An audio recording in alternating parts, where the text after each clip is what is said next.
Ya, assalamualaikum warahmatullahi wabarakatuh.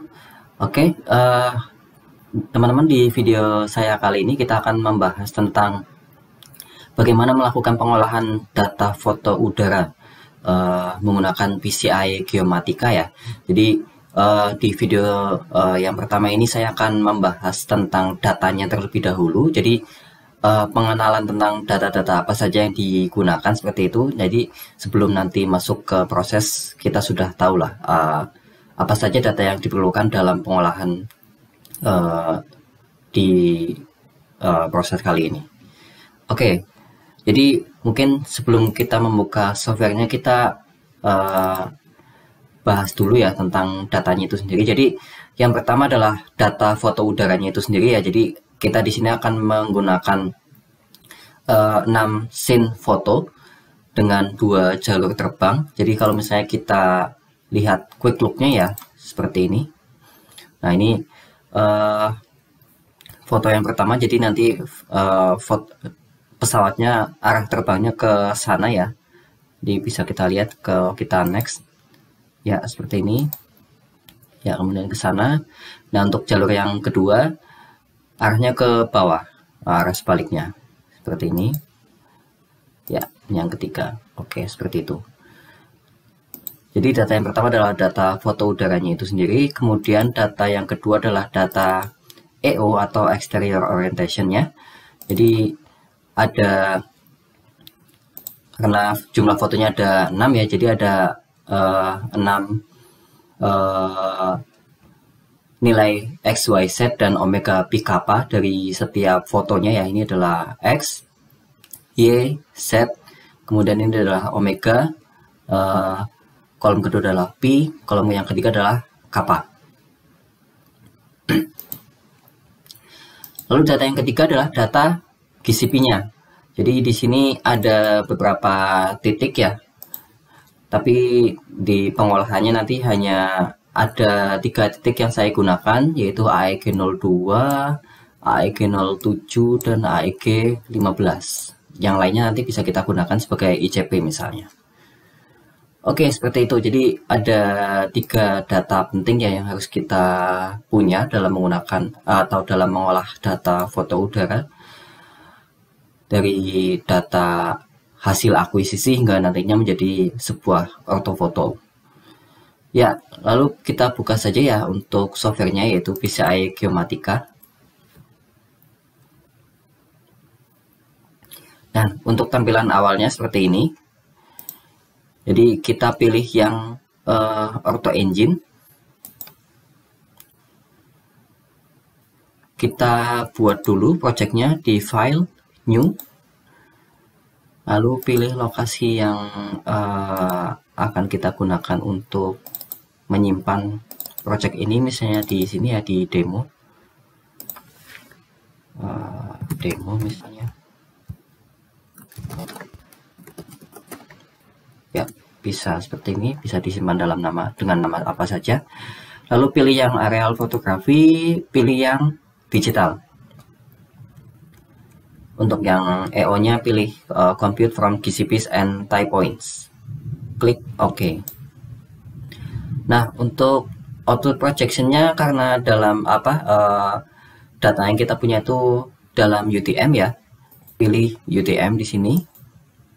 Lalu pilih yang WGS84 atau D000 ini, pilih accept, lalu pilih zonanya. Jadi di data saya ini datanya adalah data di Sumatera Utara ya.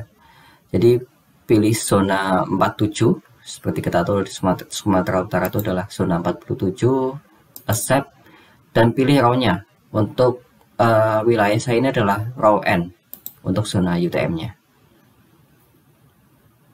Lalu klik accept. Output pixel spacing-nya sesuaikan dengan resolusi outputnya. Di sini saya ada 15 cm ya, atau 0,15 meter. Sedangkan GCP projection-nya pilih disamakan dengan output projection-nya. Jadi cukup klik ini saja, set GCP projection based on output projection. Ya, untuk elevation reference-nya pilih mean sea level. Sesuaikan dengan datanya juga. Klik OK. Nah, untuk kamera calibration-nya sesuaikan dengan data yang kita gunakan ya, data foto yang kita gunakan, kamera apa yang digunakan dalam proses akuisisi tersebut. Jadi untuk data yang saya gunakan ini menggunakan Leica RCD30. Jadi kalau misalnya kita lihat di sertifikat kalibrasinya ya, ini ada parameter yang bisa kita isikan untuk bagian ini ya. Jadi misalnya untuk focal length-nya ini ambil dari sini 53. Kemudian principal point-nya 0.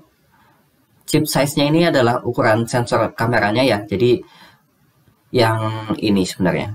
Nah, kita bisa sesuaikan dengan pixel size-nya. Jadi kalau pixel size-nya ini adalah 0,006 mm ya. Jadi ketika kita kalikan dengan pixelnya, cukup ini saja 9000 dikalikan 0,006 mm ya. Kalau kolom kan berarti width-nya ya atau panjangnya. Jadi 0,006 dikalikan 9000, di sini bisa kita tuliskan hasilnya 54. Sedangkan height-nya atau raw-nya 67 dikali 2 kali 0,006. Bisa kita hitung saja. 0,06 dikalikan 6732. Ya, hasilnya adalah 40,392.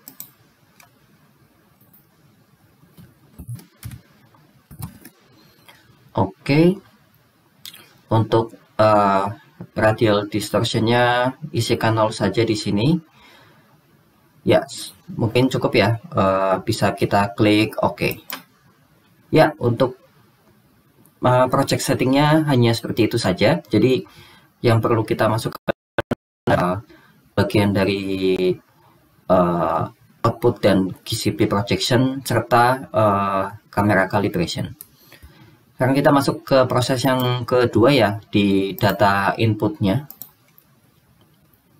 Di data input pertama kita masukkan dulu untuk data foto udaranya. Klik open, kemudian add image. Kita masukkan data fotonya tadi, blok saja, lalu pilih open. Klik OK. Ya, sudah masuk ya datanya. Yang kedua, kita masukkan parameter EO-nya di import exterior orientation data from text file. Klik open ya. Lalu di sini kita sesuaikan dengan data yang kita punya ya, tadi formatnya. Kalau yang kita punya kan tadi kan ada kolom pertama image ID, kolom kedua X, kemudian Y, Z, omega, Pi, kappa. Jadi ini sudah sesuai. Browse saja, pilih EO, lalu klik datanya. Ya, ini sudah masuk. Jadi kolom pertama ini adalah image ID, kemudian X, Y, Z, omega, Pi, kappa. Akurasinya isi 0 saja. Ya, lalu pilih OK. Ya, sudah masuk ya untuk data foto dan EO-nya. Jadi kalau misalnya kita mau lihat bisa klik di sini View, Project Overview. Ya, ini adalah susunan awalnya ya. Jadi setiap foto sudah kita susun dari parameter EO tadi. Ya, kalau misalnya sudah muncul seperti ini, berarti sudah logis lah, sudah betul yang kita isikan. Seperti itu. Jadi kalau misalnya yang AEG 001 ini di sebelah sini, kemudian AEG 0102, 0103 di arah sana ya terbangnya ya, ke arah kanan. Lalu yang AEG 0201 ini, 0202 ini, 03, 03 ini. Seperti itu. Oke. Seperti itu untuk pengisian setting awal dan data input dari pengolahan foto udara ini untuk dengan menggunakan VCI Geomatika. Sekian dulu, nanti kita lanjutkan di video-video saya berikutnya untuk yang proses selanjutnya. Terima kasih. Oh ya, sebelumnya jangan lupa untuk melakukan save ya. Lakukan save dari setiap proses yang sudah kita lakukan, karena ketika tidak kita save, apa yang sudah kita lakukan tuh akan hilang, seperti itu. Oke, sekian dulu video saya kali ini. Terima kasih. Wassalamualaikum warahmatullahi wabarakatuh.